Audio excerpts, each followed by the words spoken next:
아멘. 할렐루야. 오늘도 말씀을 사모하며 주님 전에 오르신 모든 발걸음과 또 영상으로 함께 하시는 성도님들의 삶 가운데 주님 주시는 평안과 기쁨이 충만하시기를 간절히 축원합니다. 오늘 말씀의 제목은 영원히 기억해야 할 것입니다. 영원히 기억해야 할 것. 예레미야 선지자는 오늘 말씀에서 영원히 기억해야 할 것, 어떤 순간에도 잊지 말아야 할 것을 말씀하고 있습니다. 예레미야서는 46장부터 유다 주변 나라들에 대해서 심판에 관한 말씀을 하고 있습니다. 그리고 어제 나누신 50장 말씀과 오늘 본문인 51장 말씀에서 바벨론의 심판에 대해서 말씀하고 있습니다.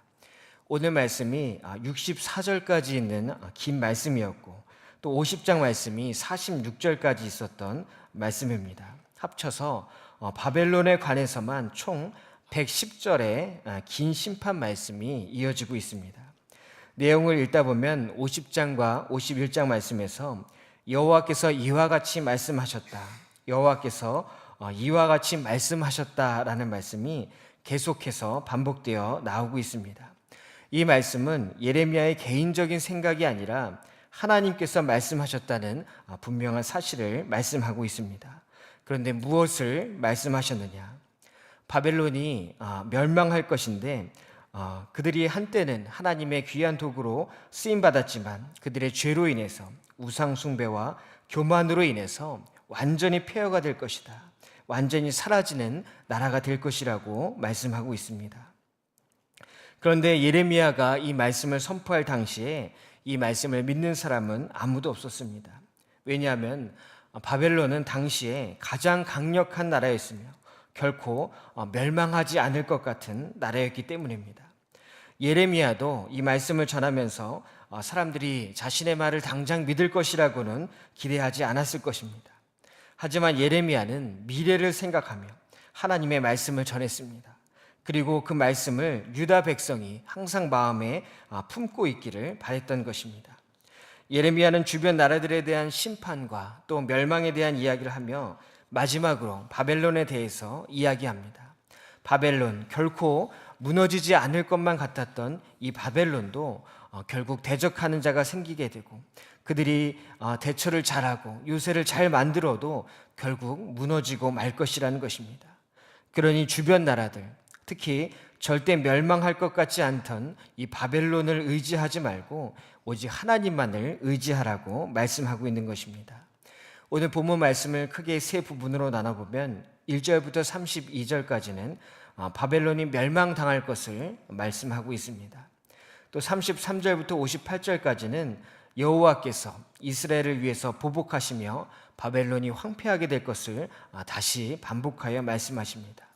또 세 번째 59절부터 64절까지는 이 예언의 말씀을 기억하고 바벨론에 전하라는 말씀을 하고 있습니다. 우리에게도 영원히 기억해야 할 것이 있습니다. 어떤 말씀을 기억하고 살아가느냐가 그 사람의 인생을 인도합니다. 오늘 바벨론을 보복하시겠다는 하나님의 말씀을 통해서 우리는 어떤 것을 기억하며 어떻게 우리의 마음을 지키며 살아가야 할지 말씀을 통해 영적인 깨달음을 얻고자 합니다. 첫 번째는 현상이 아닌 하나님을 믿어야 합니다. 현상이 아닌 하나님을 믿어야 합니다.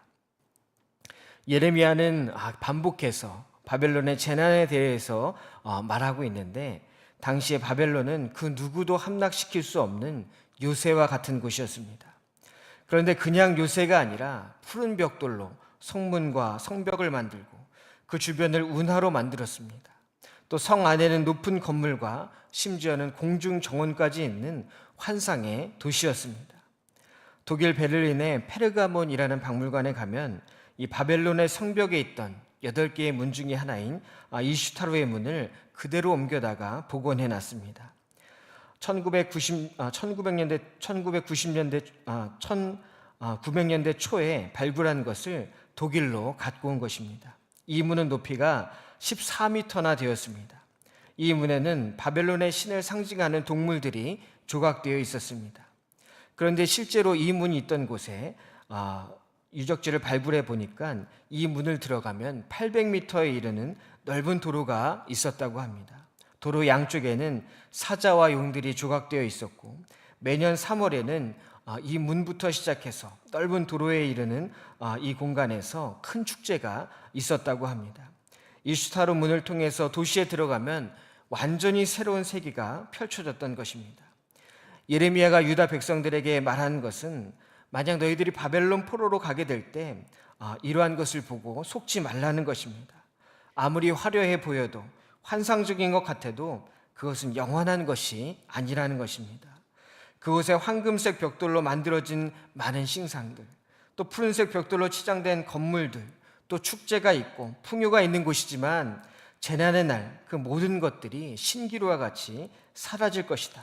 그러니 보이는 현상, 바벨론의 화려함에 현혹되지 말고 오직 하나님만을 믿으라는 것입니다.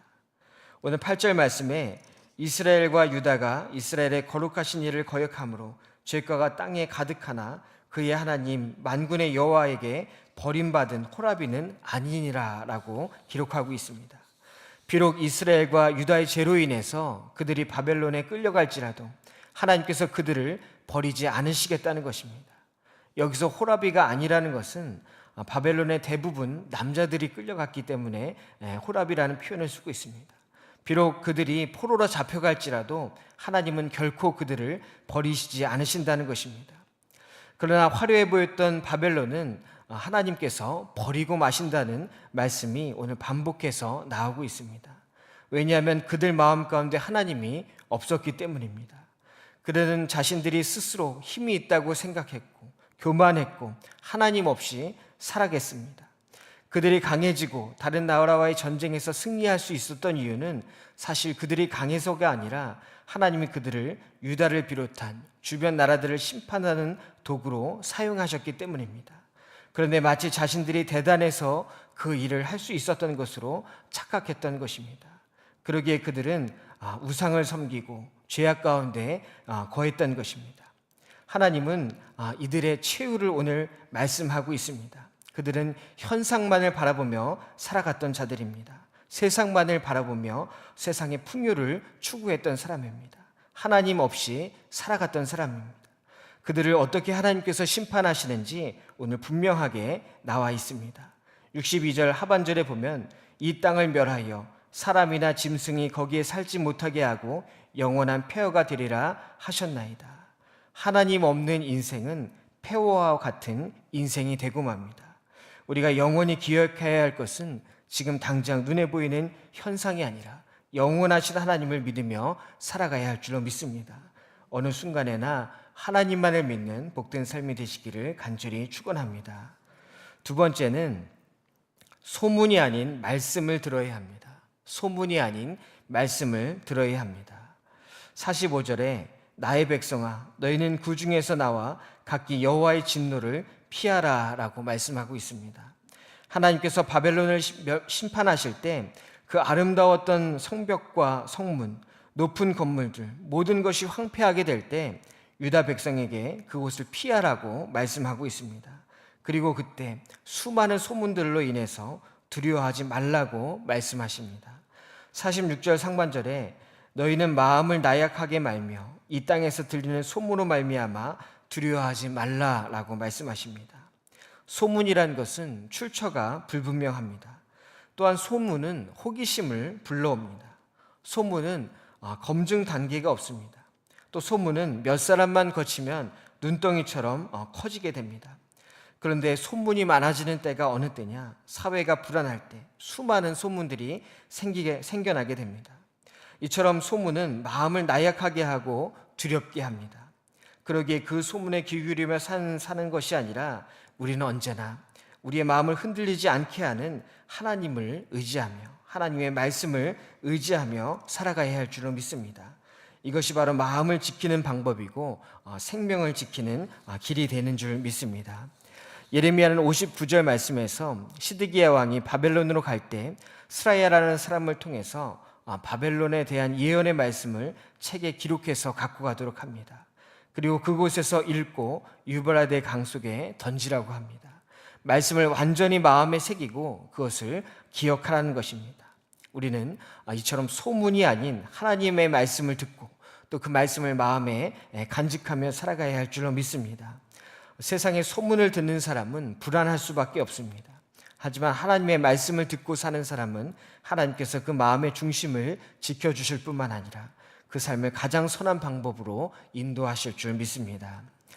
세 번째는 세상이 아닌 성전을 바라봐야 합니다. 세상이 아닌 성전을 바라봐야 합니다. 유다 백성이 바벨론의 포로로 잡혀갈 때 그들에게 고통만 있는 것은 아니었습니다. 당시 바벨론은 식민지 보호 정책이라는 것이 있었는데 포로로 끌려간 유다 백성은 신부는 비록 포로였지만 자유롭게 결혼도 할 수 있었고 또 풍요로운 삶도 보장받을 수 있었습니다. 다니엘서에서도 바벨론 왕 느부갓네살은 유다에서 포로로 잡혀온 청년들 중에 유능하고 탁월한 자들을 뽑아서 특별한 교육을 시키고 또 그들이 왕궁에서 일할 수 있도록 했습니다. 바벨론은 유다 백성을 바벨론 사람들처럼 동화시키는 정책을 폈던 것입니다.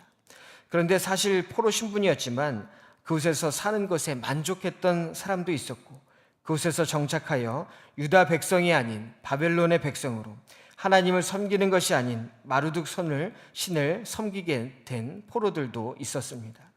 그러나 다니엘서를 보면은 다니엘과 또 그 세 친구들은 예루살렘을 향해 창문을 열고 거룩한 땅, 거룩한 성, 거룩한 성전을 향해서 하루 3번씩 기도했습니다.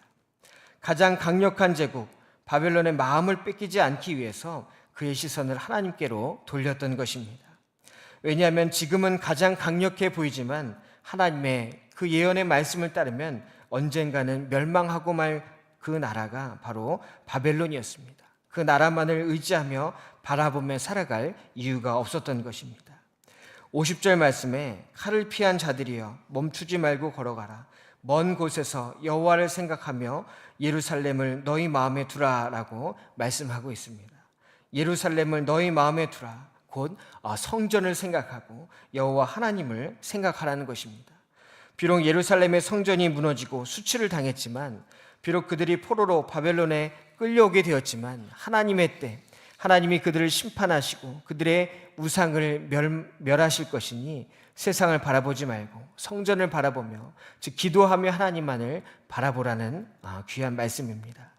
53절에 가령 바벨론이 하늘까지 솟아오른다 하자 높은 곳에 있는 피난처로 요새로 삼더라도 멸망시키실 자가 내게로부터 그들에게 임하리라. 여호와의 말씀이니라.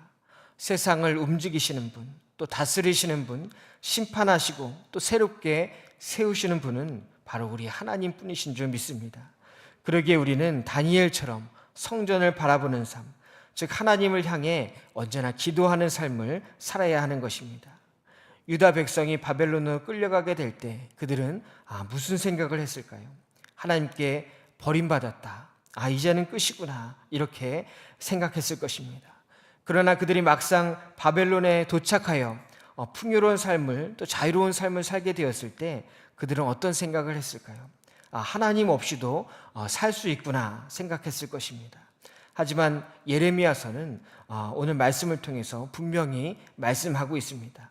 영원히 기억해야 할 것, 그것은 세상을 의지하는 것이 아니라 오직 하나님만을 바라보며 하나님을 잊지 말고 살아가는 것이라는 것입니다. 그러기에 우리는 이 땅을 바라보며 현상이 아닌 하나님만을 믿어야 할 줄 믿습니다. 또 소문이 아닌 말씀을 들어야 합니다. 그리고 세상이 아닌 성전을 바라봐야 할 줄로 믿습니다. 이 말씀을 영원히 기억하며 늘 하나님과 동행하는 복된 삶이 되시기를 간절히 축원합니다. 기도하겠습니다. 사랑의 하나님, 오늘도 주님의 은혜 가운데 하루를 시작하게 하심을 감사를 드립니다. 오늘의 삶 가운데서도 더욱 하나님을 가까이 하게 하옵시고 세상이 아닌 오직 하나님만을 바라보며 살아갈 수 있는 복된 삶이 되게 하여 주시옵소서. 오늘 이 시간 간절한 소원들과 함께 드린 귀한 예물이 있습니다. 이 예물 위에 하늘에 속한 신령한 복과 땅에 속한 기름진 축복이 있게 하여 주옵시고 하나님의 선하신 뜻 가운데 모든 기도의 제목이 응답되게 하여 주시옵소서.